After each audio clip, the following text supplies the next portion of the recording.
নমস্কার। গল্পকথনের সকল শ্রোতা বন্ধুকে আরও একবার স্বাগত জানাই। বন্ধুরা কেমন আছেন? আশা করি ভালো আছেন, সুস্থ আছেন। আপনাদের কাছে আমার আজকের নিবেদন বিভূতিভূষণ বন্দ্যোপাধ্যায়ের লেখা ছোট গল্প মণি ডাক্তার। আষাঢ় মাসে প্রথমে জ্যৈষ্ঠের গরমটা কাটিয়া গিয়াছে, তাই রক্ষা। যে কষ্ট পাইয়াছিলাম গত মাসে, এই বাগান ঘেরা হাটতলায় কি একটু বাতাস আছে? কিছু করিতে পারিলাম না এখানেও। আছি তো আজ 1.5 বছর। শুধু এখানে কেন, বয়স তো প্রায় 32-33 ছাড়াইতে চলিয়াছে। এখনো পর্যন্ত কি করিলাম জীবনে? কত জায়গায় ঘুরিলাম, কোথাও না হইল বসার, না জমিল প্র্যাকটিস। বাগাঁচড়া, কলারোয়া, শিমুলতলি, সত্যাজিৎপুর, বাগানগা, কত গ্রামের নামই বা করিব। কোথাও মাস কয়েকের বেশি চলে। এই পলাশপাড়ায় যখন প্রথম আসি, বেশ চলিয়াছিল কয়েক মাস। ভাবিয়াছিলাম ভগবান মুখ তুলিয়া চাহিলেন বুঝি।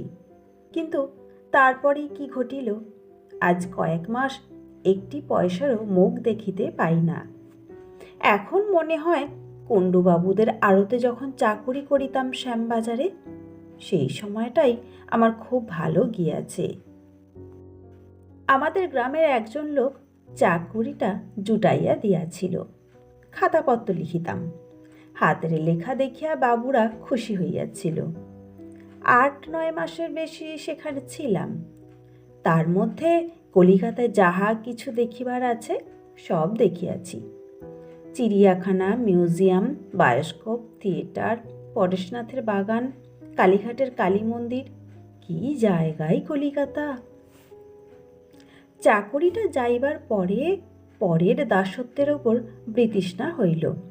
ভাবিলাম ডাক্তারি ব্যবসা বেশ চমৎকার স্বাধীন ব্যবসা। কুণ্ডুবাবুদের বাড়ির ডাক্তারবাবুকে ধরিয়া তাহার ডিসপেন্সারিতে বসিয়া মাস 2 কাজ শিখিলাম। কিছু বাংলা ডাক্তারি বই কিনিয়া পড়াশোনা করিলাম। তারপর হইতেই নিজের দেশ ছাড়িয়া এই সুদূর যশোহর জেলার পল্লীতে পল্লীতে ঘুরিয়া বেড়াইতেছি। এই গ্রামে ব্রাহ্মণের বাস নাই। হিন্দুর মধ্যে কয়েক ঘর গোয়ালা ও কলু আছে, বাকি সব মুসলমান। পলাশপুরে কারো কোঠা বাড়ি নাই, সকলেই নিতান্ত গরিব। সকলেরই খড়ের ঘর। খুব বেশি লোকের বাসও যে এখানে আছে তাও নয়। যদি বলেন এখানে কেন ডাক্তারি করিতে আসিয়াছি, তার একটা কারণ, নিকটবর্তী অনেকগুলি গ্রামের মধ্যে এখানেই হাট বসে।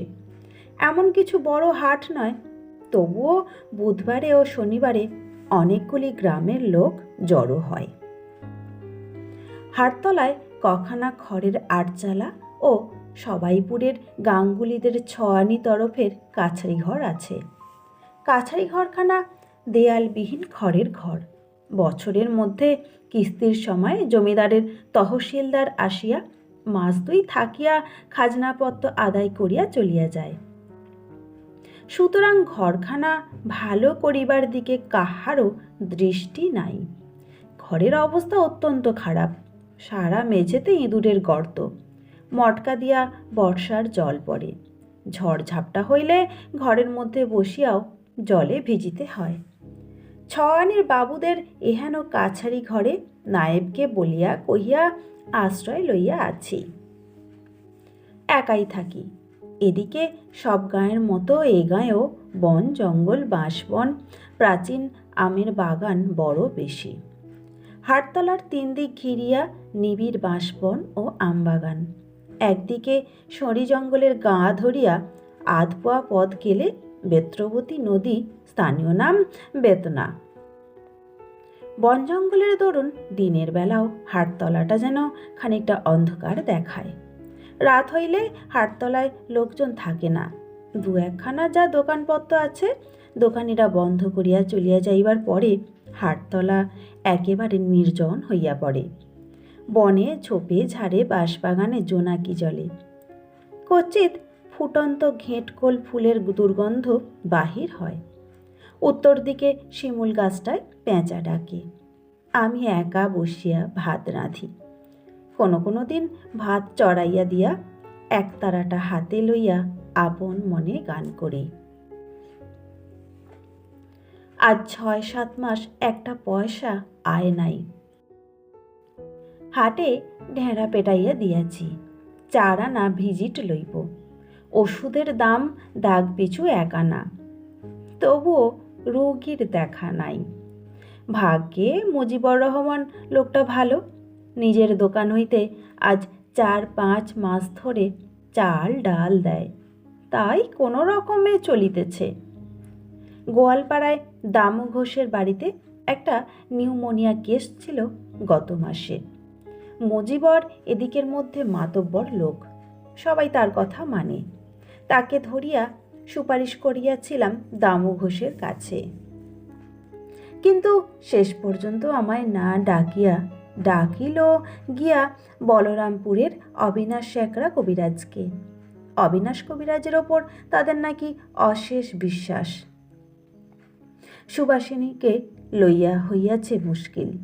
বিবাহ করিয়া পর্যন্ত তাকে বাপের বাড়ি ফেলিয়া রাখিয়াছি। একখানা ভালো কাপড় পর্যন্ত কোনোদিন দিতে পারি নাই। ছেলেটির দুধের দাম 7-8 টাকা বাকি। শাশুড়ি ঠাকুরন তাগাদা করিয়া চিঠি দেন। কোথায় পাইব 7-8 টাকা? নিজেই পাই না পেটে খাইতে। টাকা দিতে না পারি বলিয়া শাশুড়ি ঠাকুরন মহা অসন্তুষ্ট। তিনি ভাবেন কত টাকাই না রোজগার করিতেছি ডাক্তারিতে। কেহ বলিলে হয়তো বিশ্বাস করিবে না। আজ 4-5 মাস একরকম শুধু ভাত খাই। পাড়াগাঁ হইলেও এখানে জিনিসপত্র উৎপন্ন হয় না বলিয়া অতিরিক্ত আখড়া, পটল 2 আনা, সের, আলু 6 পয়সা, মাছ 4 আনা, 6 আনার কম নয়। কেহ দেখিতে পাইবে বলিয়া খুব ভোরে নদীর ধার হইতে শুশনি আর কাঁচরা দাম শাক তুলিয়া আনি মাঝে মাঝে। আজকাল আমের সময়, শুধু আম ভাতে আর ভাত। কতদিন শুধু নুন দিয়াই ভাত খাইয়াছি। পাশ করা ডাক্তার নই, কিন্তু তাতে কি? বাড়ি বসিয়া বই পড়িয়া কি আর ডাক্তারি শেখা যায় না? আজ 7-8 বছর তো ডাক্তারি করিতেছি। অভিজ্ঞতা বলিয়া একটা জিনিসও তো আছে। পাশ করা ডাক্তারের হাতে কি রোগী আর মরে না? ধোপাখালির ইন্দু ডাক্তার আসিয়া বিধু গোয়ালিনীর মেয়েটাকে বাঁচাইতে পারিয়াছিল। তবে কেন যে দুষ্টু লোকে রটাইয়াছে, মণি ডাক্তারের ওষুধ খাইলে জ্যান্ত মানুষ মরিয়া ভূত হয়। ইহার কারণ কে বলিবে? আমি গরিব বলিয়া আমার দিকে কেউ হয় না, এক মুজিবর ছাড়া। ওই লোকটা আজ 3-4 মাস বিনা আপত্তিতে নিজের দোকান হইতে চাল ডাল না দিলে আমাকে উপবাস করিতে হইত। সে আমার জন্য যত করিয়াছে এ অঞ্চলের কেহ তার সিকিও কোনোদিন করে নাই। তাহার ঋণ কখনো শোধ করিতে পারিব না। এসব অজপাড়া গাঁ, রেল স্টেশন হইতে 10-12 ক্রোশ দূরে। কাছে কোনো বড় বাজার কি গঞ্জ নাই। লোকজন নিতান্ত অশিক্ষিত। রোগ হইলে ডাক্তার ডাকার বদলে জলপড়া তেলপড়া দিয়া কাজ ছাড়ে। ফকির ডাকাইয়া ঝাড়ফুঁক করে, বলে অপদেবতার দৃষ্টি হইয়াছে। ডাক্তার ডাকিবার রেওয়াজই নাই। বাড়ি যায় নাই আজ 1.5 বছর। পলাশপাড়া আসিবার আগে কিছুদিন ছিলাম সত্যাজিৎপুরে, তখন হইতেই যাই নাই। বাড়ি মানে শ্বশুরবাড়ি, নিজের বাড়ি ঘর বলিয়া কিছু নাই অনেক দিন হইতেই। শ্বশুরবাড়ি যাইতে হইলে 8 ক্রোশ হাঁটিয়া নাভারান স্টেশনে রেলে চাপিতে হইবে। সেখান হইতে মশলন্দপুর স্টেশনে নামিয়া মোটর বাসে যাইতে হইবে খোলাপোতা। সেখানে মার্টিন লাইনের ছোট রেলে হাসনাবাদ পর্যন্ত গিয়া ইছামতিতে নৌকায় 6-7 ঘন্টা গেলে তবে শ্বশুরবাড়ি। সব শুদ্ধ 3-4 টাকা খরচ পড়ে। যখনই হাতে টাকা আসিয়াছে তখনই মানি অর্ডার করিয়া সুভাষিনীর নামে পাঠাইয়া দিয়াছি। 3-4 টাকার মুখ একসঙ্গে কমই দেখিয়াছি আজ 2 বছরের মধ্যে।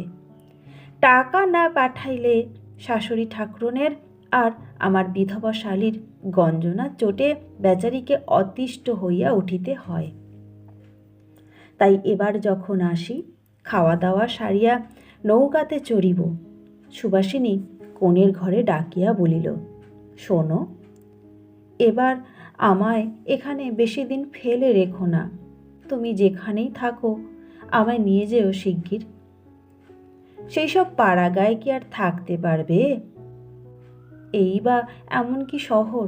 তাছাড়া তুমি যেখানে থাকবে সেইখানেই আমার শহর। এখানে দিদির বাকির জ্বালায় এক এক সময় মনে হয় গলায় দড়ি দিই, কি গাঙে ডুবে মরি। সবই বুঝি সুবি, আমার যদি একটুকু সংস্থান হয় কোথাও, তবে তোমাকে ঠিক সেখানে নিয়ে যাব।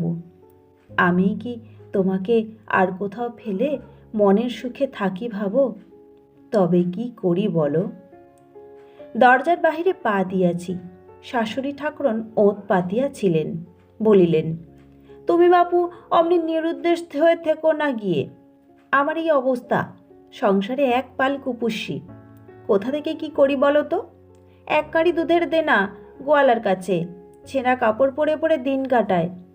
চোখের সামনে দেখতে পারিনে বলে একজোড়া কাপড় কিনে এনে দিয়েছিলাম, তার দাম এখনো বাকি। তোমার তো বাপু এখান থেকে চলে গেলে আর চুলের টিকি দেখা যায় না। কি যে আমি করি, এমন পুরুষ মানুষ বাপের জন্মে, ইত্যাদি ইত্যাদি। সেই অবস্থায় আসিয়া আজ 1.5 বছর শ্বশুরবাড়ি মুখও হই নাই। অবশ্য এর মধ্যে মাঝে মাঝে হাতে যখন যা আসিয়াছে সুবাসিনীর নামে পাঠাইয়া দিয়াছি, কিন্তু সব শুদ্ধ ধরিলে খরচের তুলনায় তার পরিমাণ খুব বেশি তো নয়। কিন্তু আমি কি করিব? চুরি ডাকাতি তো করিতে পারি না। সত্যই সুবাসিনীকে বিবাহ করিয়া পর্যন্ত বেশি দিন তাহার সঙ্গে একত্র থাকিবার সুযোগ আমার হয় নাই। প্রথম প্রথম ভাবিতাম একটা কিছু সুবিধা হইলেই তাহাকে লইয়া গিয়া কাছে রাখিব, কিন্তু বিবাহ করিয়াছি আজ 6-7 বছর, তার মধ্যে এ সুযোগ কখনো হইল না। শ্বশুরবাড়িতেই বা গিয়া কয়দিন থাকা যায়? একে তো মেয়ে এতকাল ধরিয়া রহিয়াছে, তার ওপর জামাই গিয়া 2 দিনের বেশি 10 দিন থাকিলেই শাশুড়ি ঠাকুরন স্পষ্ট বিরক্ত হইয়া ওঠেন, বেশ বুঝিতে পারি। কাজেই বুদ্ধিমানের মতো আগেই সরিয়া পড়ি, নিজের মান নিজের কাছে। একদিন শুনিলাম পানখোলার পাঠশালায় একজন মাস্টারের পোস্ট খালি আছে। মুজিবুর রহমানের দোকানের সকালে বিকালে বসিয়া 2-1টা সুখ দুঃখের কথা বলি। সে আমায় পরামর্শ দিল মাস্টারির জন্য চেষ্টা দেখিতে। বাড়ি আসিয়া কথাটা ভাবিলাম। 7-8 বছর ডাক্তারি করিয়া তো দেখা গেল পেটের ভাত জুটানো দায়, তবুও একটা বাঁধা চাকুরি করিলে মাস গেলে যত কমই হোক কিছু হাতে আসিবে। খবর লইয়া জানিলাম মকরন্দপুরের শ্রীনাথ দাস ওই পাঠশালার সেক্রেটারি। পরদিন সকালে রওনা হইলাম মকরন্দপুরে। মকরন্দপুর এখান হইতে 7-8 ক্রোশের কম নয়। সকালে স্নান সারিয়া 2টি চাল গালে দিয়া জল খাইয়া বাহির হইলাম।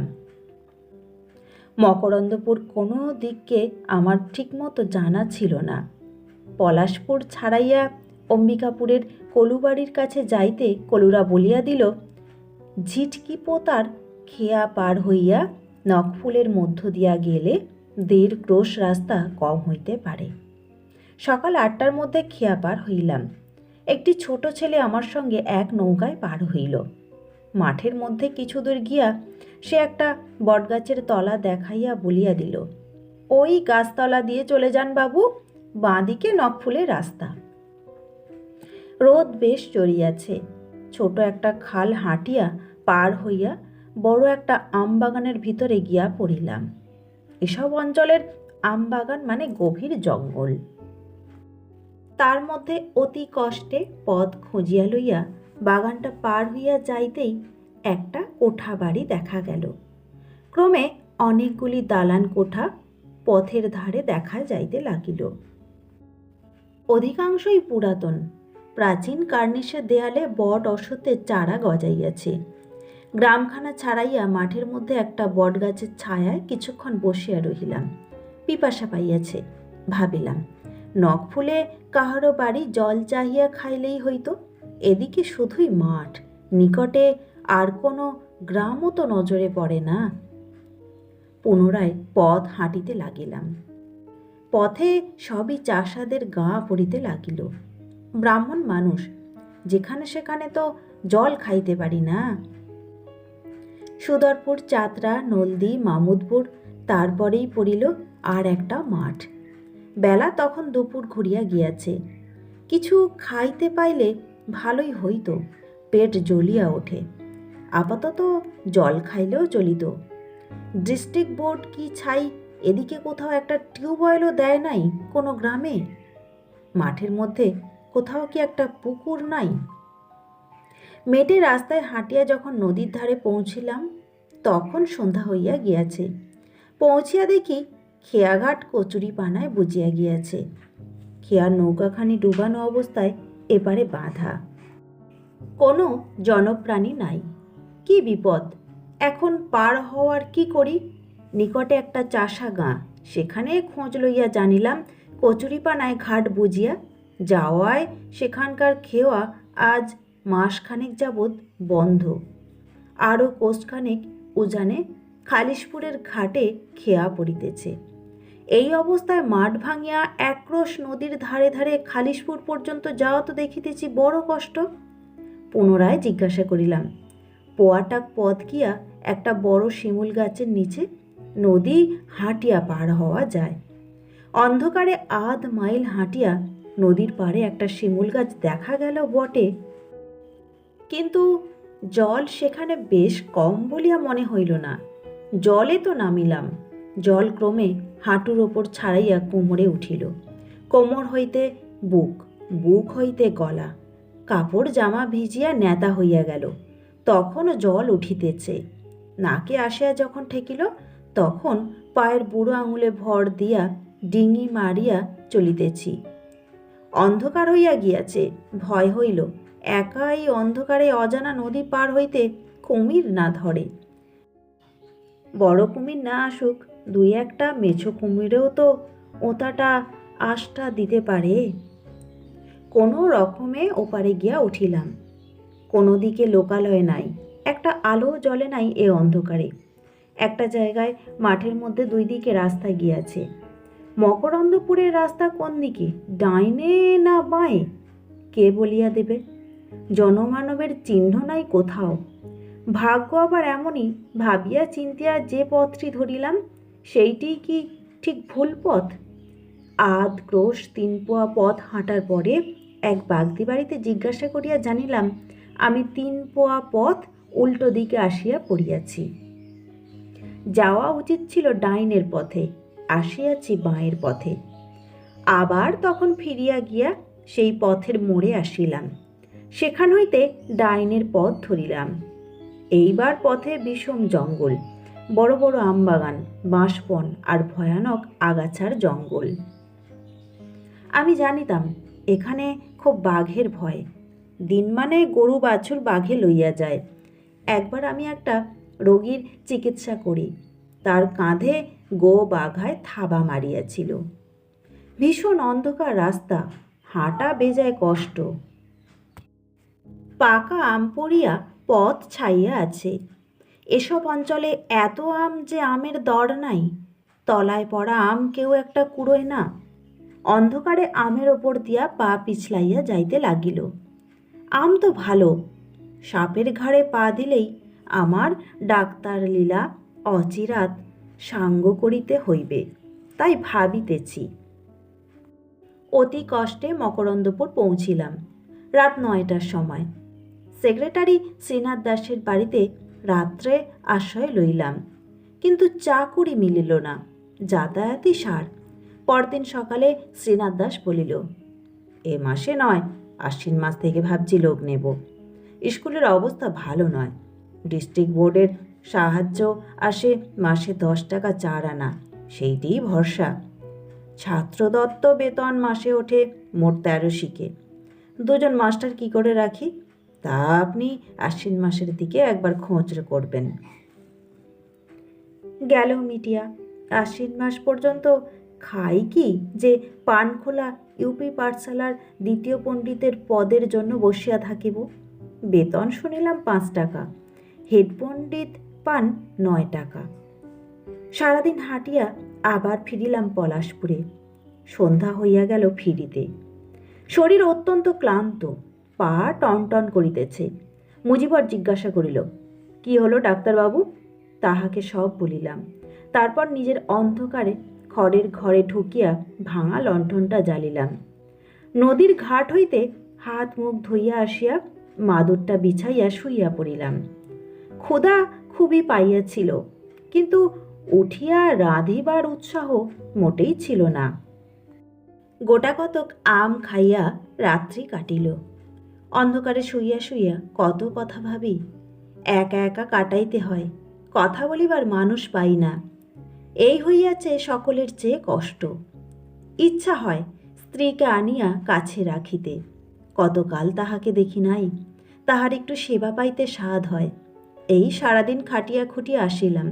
ইচ্ছা হয় কাছে বসিয়া একটু গল্প করুক, দুঃখ কষ্টের মধ্যেও সুখে থাকিব। কিন্তু আনি কোথা হইতে, খাওয়াই কি? হাটতলায় কি ভীষণ অন্ধকার। মাত্র 2খানি দোকান, তাও দোকানিরা বন্ধ করিয়া চলিয়া গিয়াছে। চারিদিকে বড় বড় গাছপালার অন্ধকারে জোনাকি জ্বলিতেছে। বিলাতি আমড়া গাছটায় বাদুড়ে ডানা ঝটপট করিতেছে। গভীর রাত্রি হইয়াছে, কিন্তু গরমে ঘুম আসে না চোখে। কি বিশ্রী গুমোট। সারা রাত্রি ঢোপ-ঢাপ শব্দে পাকা আম পড়িতেছে চারিদিকের আম বাগানে। শুইয়া শুইয়া শুনিতেছি। উফ, কি একঘেয়েই হইয়া উঠিয়াছে এখানকার জীবন। সকালে উঠিয়া নদীর ধারে একটু বেড়াইয়া আসিয়া সেই হাটতলায় ফিরিয়া আসি। বেশি দূর কোথাও যাইতে পারি না। কি জানি রোগী আসিয়া যদি ফিরিয়া যায়। সারাদিন ডিসপেন্সারি আগলাইয়া থাকিতে হয় আশায় আশায়। মুদি পোড়া আখি বসি রসালের তলে, ভ্রান্তি মদে মাতি ভাবি পাইব পাদপদ্মে, কাঁপে হিয়া দৌড়ু দৌড়ু করি। আর তাছাড়া যাই বা কোথায়? চাষা গা, কোনো ভদ্রলোকের বাড়ি নাই যে বসিয়া গল্প গুজব করিব। ঘুরিয়া ফিরিয়া সেই আমার ফুটা খড়ের ঘরের ডিসপেন্সারি আর মুজিবরের দোকান, দোকান আর ডিসপেন্সারি। কোনো কোনো দিন সন্ধ্যার দিকে পিপিলিপাড়ার বিলের ধারে বেড়াইতে গিয়া দেখি বাগদিরা কি করিয়া ডোঙায় উঠিয়া কোঁচ ছুড়িয়া কই মাছ মারিতেছে। অন্ধকার দেখিয়া দুটো হয়তো শাক তুলিয়াও আনি কোনো কোনো দিন। একঘেয়ে আম ভাতে ভাত অখণ্ড প্রতাপ রাজ্য চালাইতেছে তো বৈশাখ মাস হইতেই। কতদিন আর ভালো লাগে। আমার নামের কপাল নয়। কাল ওপাড়ার বিষ্ণুকলুর বড় ছেলেকে সন্ধ্যার পরে ঘানি ঘরের দরজায় সাপে কামড়াইল। আমি শুনিয়াই ছুটিয়া গেলাম। আমায় কেহ ডাকিতে আসে নাই বটে, কিন্তু কানে শুনিয়া চুপ করিয়া থাকিতে পারি কি করিয়া? গিয়াই শক্ত করিয়া গোটাকতক বাঁধন দিলাম। দৃষ্টস্থান চিরিয়া পটাশ পারম্যাঙ্গানেট টিপিয়া দিলাম। এমন সময় পাড়ার লোকে ওঝা ডাকিয়া আনিল। ওঝা আসিয়াই আমার বাঁধন খুলিয়া ফেলিতে হুকুম দিল। আমার নিষেধ কেহই গ্রাহ্য করিল না। বাঁধন খুলিয়া ঝাড়ফুঁক করিতে করিতে রোগী সারিয়া উঠিল। ঝাড়ফুঁক সব বাজে। আমার বাঁধনে আর পটাশ পারম্যাঙ্গানেটে কাজ হইয়াছিল। নাম হইল সেই ওঝার। যাক, সেজন্য আমি দুঃখিত নই। একজনের জীবন বাঁচিয়া গেল, এই আমার যথেষ্ট পুরস্কার। না, খাওয়ার কষ্ট সহ্য করতে পারি। একঘেয়ে জীবনের কষ্টে একেবারে মারা যাইতে বসিয়াছি। তবুও বসিয়া বসিয়া দিবা স্বপ্নে কাটাইয়া মনের কষ্ট মন হইতে তাড়াই। টাকা পয়সা হাতে হইলে কি করিব বসিয়া তাহাও ভাবি। সুবাসিনীকে লইয়া আসিব, খোকাকে লইয়া আসিব। নদীর ধারে মুজিবর জমি দিতে চাহিয়াছে, সেখানে দুখানা খড়ের ঘর তুলিব আপাতত। বাড়ির চারিধারে ছোট একখানা ফুলবাগান করিব।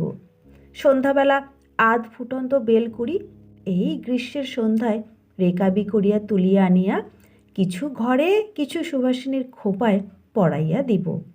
এখানকার তহসিলদারকে বলিয়া কিছু ধানের জমি লইয়া চাষবাস করিব। ঘরে ধান হইলে সচ্ছলতা আপনি দেখা দিবে। ভাদ্র মাসে একদিন ডিসপেন্সারি ঘরে বসিয়া আছি, দেখি যে একটি মেয়ে হাটতলার বনের মধ্যে জামতলায় কি খুঁজিয়া বেড়াইতেছে। আমায় দেখিয়া আমার দিকে চাহিয়া রহিল। বলিলাম, কি খুঁজছ ওখানে খুকি? মেয়েটি লাজুক সুরে বলিল, ঘেটকুলের ডগা। কি হবে ঘেটকুলের ডগায়? ঘেটকুলের ডগা তো খায়। কথাটা জানিতাম না। ঘেটকুলের ডগা যদি খাওয়া যায় তবে তো আমার তরকারি কিনিবার সমস্যা ঘুচিয়া যায়। হাটতলার চারিদিকের বন জঙ্গলই দেখিতেছি বহু ঘেটকোল আছে, কিন্তু গাছটি চিনিতাম না। নাম শুনিয়া আসিয়াছি বটে। বলিলাম, কই কিরকম গাছ দেখি? মেয়েটি বলিল, এই দেখুন কচু গাছের মতো দেখতে, কিন্তু একটা পাতা তিনটে ভাঁজ করা। কি করে খায়? যেমন ইচ্ছা। হেঁচকি করে খায়, চচ্চড়ি করেও খায়। খাবেন? দেব তুলে? মেয়েটির কাছে একটু চাল দেখাইলাম। ডাক্তারবাবু হইয়া বুনো ঘেটকুলের ডগা কি করিয়া খাইব? তবে যদি নিতান্তই খাইতে হয়, সেই অবজ্ঞাত বন্য উদ্ভিদের প্রতি নিতান্ত কৃপা করিয়াই খাইব, এই ভাবটা দেখাইবার চেষ্টা করিলাম। বলিলাম, ওসব কচু ঘেঁচুর ডগা কে রাঁধবে? কি করে রাঁধতে হয়? মেয়েটি শিখাইয়া দিল ঘেটকোলের ডগার চেঁচকি রাঁধিবার প্রণালী। এক আঁটি ডগা তুলিয়া দিয়াও গেল। যাইবার সময় আমার রান্নাঘরের দিকে চাহিয়া বলিল, এখানে কে থাকে? আমিই থাকি। সে কথা নয়, আপনার সঙ্গে থাকে কে? রেঁধে বেড়ে দেয় কে? কেউই না, নিজেই। সেই হইতে মেয়েটি আমায় কেমন একটু কৃপার চক্ষে দেখিল বোধহয়। যখনই সে হাটতলায় ঘেটকোলের ডগা সংগ্রহ করিতে আসিত, আমায় এক আঁটি দিয়া যাইত। সকালের দিকেও আসিত, আবার বৈকালেও আসিত। একদিন বৈকালে আপন মনে বসিয়া আছি। মেয়েটি আসিয়া দাওয়ার ধারে কোঁচর হইতে কিছু ডুমুর বাহির করিয়া রাখিয়া বলিল, এবেলা হরেকলুদের পুকুর পাড় থেকে ডুমুর পেড়েছিলাম, তাই আপনাকে দুটো দিয়ে যাচ্ছি। মেয়েটি কে তা আমি কখনো জিজ্ঞাসা করি নাই। মেয়েটি দেখিতে ভালো, বেশ বড় বড় চোখ, বয়স 18-19 হইবে। গায়ের রং যতটা ফর্সা, এসব পাড়াগাঁয়ে তত সুন্দর গায়ের রং প্রায় দেখা যায় না। তবে ব্রাহ্মণ কায়স্থের ঘরের মেয়ে নয়, দেখিলেই বোঝা যায়। সেদিন তাহার পরিচয় লইয়া জানিলাম সে সেই গ্রামেরই বিধু গোয়ালিনীর মেয়ে। তার ভালো নাম সম্ভবত প্রেমলতা বা ওই রকম কিছু। সবাই প্রম বলিয়া ডাকে।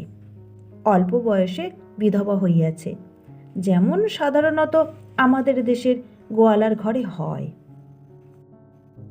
মেয়েটি কিছুক্ষণ চালের বাতা ধরিয়া দাঁড়াইয়া রহিল। বলিল, আপনার বিয়ে হয়নি? কেন হবে না? তবে বউকে নিয়ে আসেন না কেন? এখানে তো আপনার রান্নাবান্নার খুব কষ্ট। হ্যাঁ, তা বটে, এইবার আনবো ভাবছি। মা বাবা আছেন? না। কোথায় আপনার বাড়ি? সে তুমি চিনতে পারবে না, সে অনেক দূর। এইভাবে আলাপের সূত্রপাত। তারপর কতদিন সকালে বিকালে ব্রহ্ম আসিত। কোনোদিন উলের ডাঁটা, কোনোদিন ডুমুর, কোনোদিন বা একটা চালতা। নিজে যা বনে জঙ্গলে সংগ্রহ করিত তার কিছু ভাগ আমায় না দিয়া তার যেন তৃপ্তি হইত না। মাঝে মাঝে ওইখানটায় দাঁড়াইয়া চালের বাতা ধরিয়া কত গল্প করিত। সরলা বালিকা কাঠ কুড়াইয়া শাক পাতা সংগ্রহ করিয়া তার দরিদ্র মায়ের গৃহস্থালীর অভাব দূর করিতে চেষ্টা করিত। তেমনি এই দরিদ্র ডাক্তারের প্রতি গভীর অনুকম্পাবশত তার ভাতের থালার উপকরণও জুটাইয়া দিত। বড় ভালো লাগিত তাকে। একটা অদৃশ্য সহানুভূতির সূত্রে সে আমাকে বাঁধিয়াছিল এবং বোধহয় আমিও তাকে বাঁধিয়াছিলাম। পলাশপুরের হাটতলায় নিঃসঙ্গ জীবনে একটি মমতাময়ী নারীর সঙ্গ বোধহয় খুব ভালোই লাগিয়াছিল। তাই সে আসিলে মনটা খুশি হইয়া উঠিত। ইদানিং সে আসিত ঘন ঘন, নানান ছলছলতায়, কারণে অকারণে আসিয়া খেইহারা কথাবার্তায় থাকিয়া যাইত অনেকক্ষণ। একদিন লক্ষ্য করিলাম প্রমো তার বেশভূষার দিকে নজর দিয়াছে। প্রথম সেদিন তার যত্ন করিয়া বাঁধা খোপাটির দিকে চাহিয়া আমার এ কথা মনে হইল। ফর্সা শাড়িখানা পরিপাটি করিয়া পরিতে শিখিয়াছে। মুখের হাসির মধ্যে একদিন সলজ্জ সংকোচের ভাব দেখিলাম, যে ধরনের হাসি তার মুখে নতুন।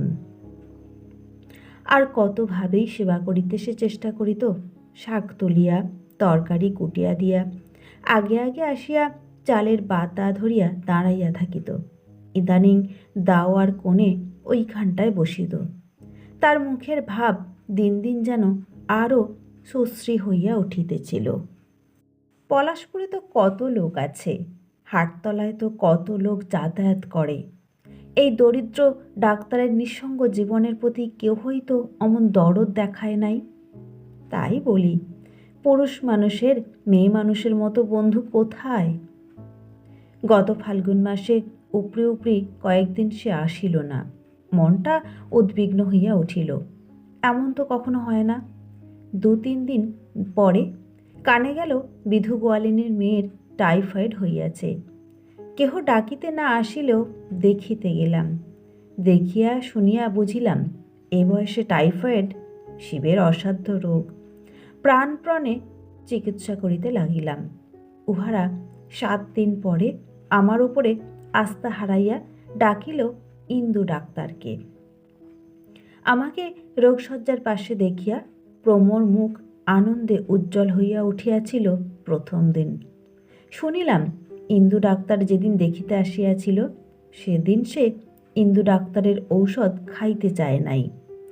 মরণের 6-7 দিন পূর্ব হইতে সে অজ্ঞান অবস্থায় ছিল।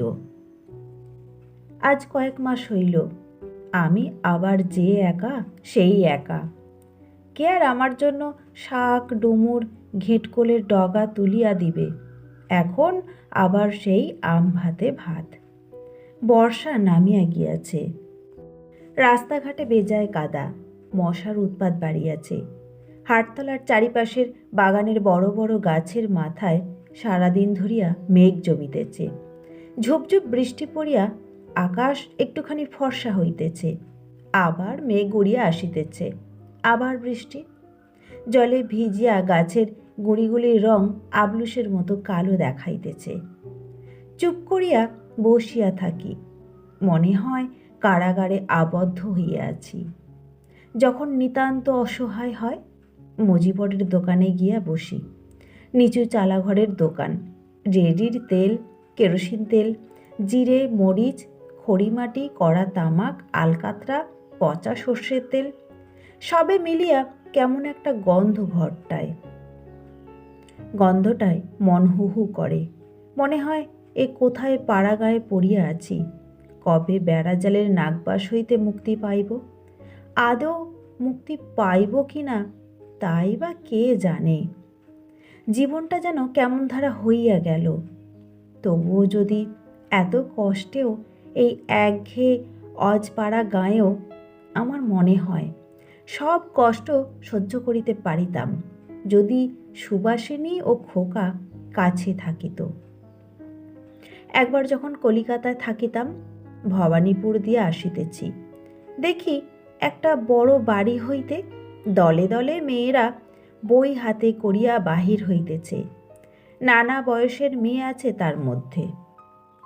ভাবিলাম, এ কি, এত মেয়ে আসে কোথা হইতে, ব্যাপার কি, একবার দেখিতে হইতেছে তো। তারপর জানিলাম সেটা একটা মেয়েদের কলেজ। কি চমৎকার সব মেয়ে ছিল তার মধ্যে, কেমন সব পরনে, কেমন চশমা, কি রূপ। আর একবার দেবেন্দ্র ঘোষ স্ট্রিট দিয়া যাইতেছিলাম, একটি বড়লোকের বাড়ির দোতলায় কোনো এক মেয়ে গান গাইতেছিল। দাঁড়াইয়া দাঁড়াইয়া শুনিলাম, অমন সুন্দর গান তারপর আর কখনো শুনি নাই।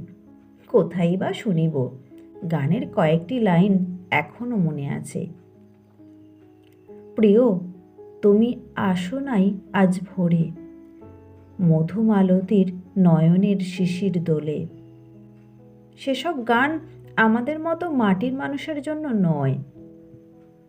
সারাদিন ঝমঝম বৃষ্টির পরে সন্ধ্যার সময়টা একটু বাদল থামিয়েছে। গাছপালার অন্ধকারের সঙ্গে আকাশের অন্ধকার মিলিয়া হাটতলা যেমন নির্জন তেমনই অন্ধকার। ডোবার জলে মনের আনন্দে ব্যাঙ ডাকিতেছে। প্রমো যেখানে ঘেঁট কোলে ডগা তুলিয়া বেড়াইত, সেই সব বনে ঝিঝি পোকার দল একঘেয়ে ডাক জুড়িয়া দিয়াছে। জাম গাছের উঁচু ডালটা হইতে দমকা হাওয়ায় ঝড়ঝড়া করিয়া পাকা জাম পড়িতেছে। নির্জন সন্ধ্যায় একা বসিয়া ভাবি। আপনারা শুনছিলেন বিভূতিভূষণ বন্দ্যোপাধ্যায়ের লেখা ছোট গল্প মণি ডাক্তার। গল্পটি ভালো লাগলে ভিডিওতে একটা লাইক দিতে ভুলবেন না। আপনি যদি আমার চ্যানেলে নতুন হয়ে থাকেন তবে অবশ্যই চ্যানেলটিকে সাবস্ক্রাইব করে পাশে থাকবেন। সকলে খুব ভালো থাকবেন। ধন্যবাদ।